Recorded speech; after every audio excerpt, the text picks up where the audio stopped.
నా మాటలను అంగీకరించిన ఎడల నీవు దీర్ఘాయుష్మంతుడవగుదువు. సామెతలు 4వ అధ్యాయము 10వ వచనము. దేవుని మాటలు నిన్ను బ్రతికిస్తాయి. ఆయన వాక్కు నీకు ఆదరణ, ధైర్యము చేకూరుస్తుంది. చనిపోయిన లాజరు యేసు స్వరమును విని మరణము నుండి విముక్తి చెందాడు. ఆయన వాక్కు గాలి తుఫానును అణిచివేసింది. భయంకరమైన సమస్యలు, వ్యతిరేకతలు, ఆటంకాలు, శోధనలు, బాధలు, వేదనలు ఆవరించినప్పుడు దేవునికి మొరపెడితే చాలు.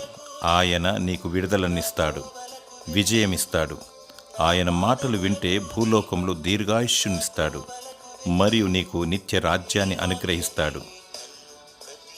మనసుకు నెమ్మది, తృప్తినిస్తాడు. దేవుడు నీకు దీర్ఘాయుష్యు దయచేయునుగాక. ఆమేన్. యేసు నీ మాటలు నా జీవితానికి